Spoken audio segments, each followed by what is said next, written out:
As we continue to celebrate Black History Month, we're looking at one former President Biden's last pardons. Our Marc Istook sat down with a civil rights attorney to discuss the impact of the exoneration of Marcus Garvey.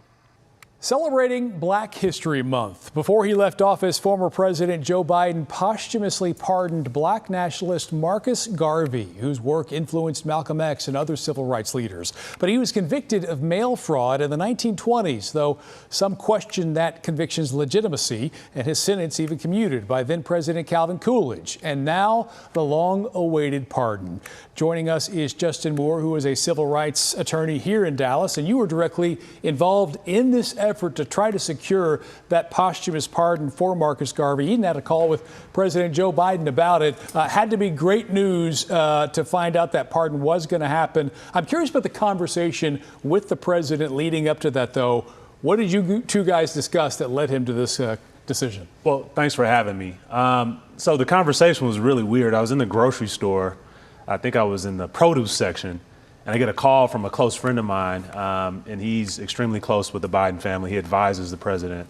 He says, "Hey, man, you got to call me immediately. I'm with the president in Camp David." And I'm like, "Oh, okay." So I rushed the call, and they were aware of my previous work with prior administrations working with nonviolent drug offenders within the commutation and pardon space. So immediately he asked for my advice, what my thoughts were, and this was immediately succeeding him pardoning his son. So we immediately talked about what it meant to have mercy for people at scale. And I think he understood the weight of what a pardon meant because he had just did it for his own family member.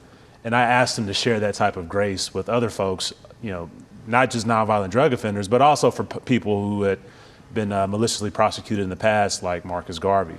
So it wasn't just a pointed conversation about Mr. Garvey. It was a large-scale conversation about all folks who deserve to be pardoned or commutated. Well, let's talk about Garvey's conviction, because that has been seen for decades by very many people as a historical injustice. Why is it so important to fight for these exonerations? And again, when you fight that long, there's a lot of challenges as well. What were some of those big obstacles? Well, some of the big obstacles was the fact that so much time had elapsed since the initial push for him to be exonerated had begun. I mean, the family had started pushing for this in 1987. They enlisted folks like Vernon Jordan, Charlie Rangel, a large list of well-connected people. A long list of well-connected folks who were well-respected in Washington. So over the years, you would think that a lot of presidents seemed like, well, if we couldn't get it done in the past, there had to be something here to provide a hurdle for this to happen. But I give the president, or the former president, his credit. He opened up his ability to see the possibilities what a pardon could bring. And I think he respected the fact that righting a historical wrong could give folks a shimmer of hope in a sea of darkness that we're currently in. Let's talk about that conviction and why it was so controversial. I think anybody involved in the civil rights fight at any time in the United States is going to face an uphill battle, but especially for Marcus Garvey.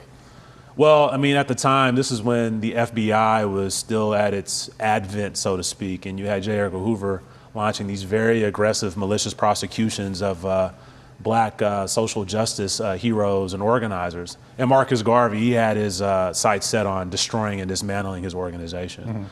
The prosecution was, as I mentioned, malicious, and we have historical records to support this as well. We've had folks on the team to fight for this pardon who researched the actual prosecution. They went through the trial records, and they saw how that, even all the way up to the judge, that this was an extremely biased prosecution. So we were able to present this to President Biden and show that, hey, even today, you don't need to have these types of politically motivated prosecutions. And if you want to send a message that in this country that we're not going to maliciously prosecute people who have a different political opinion, we need to set the standard by posthumously pardoning those who have had very historical wrongs pointed against them, especially when it comes to malicious prosecutions on political grounds. For people who aren't familiar with Marcus Garvey and his work, how do you see his influence today and in your own work? Well, his influence, it has many through lines through a lot of the Black historical figures that we follow and support today, all the way from Malcolm X, as you just mentioned, to Martin Luther King. If you pay attention to what they've talked about individually, they always harken back to Marcus Garvey's teachings, which are rooted in Black striving, Black economic sovereignty, and the ability to connect with other folks outside of our community as well. The most important thing for folks that are, possibly watching this conversation between you and I, what they can take from this is, this country can provide us great opportunity, but we need to challenge this country to allow us to push forward and not have the hurdles that someone like a Garvey had, or even some of the other black leaders that we had in this country, and allow us to actually try and find our footing in this country. Because without that, is the American dream open to everyone who is seeking it? A wrong righted 100 years after the fact for Marcus Garvey. Justin Moore, thank you for being with us as we celebrate Black History Month. Thank you.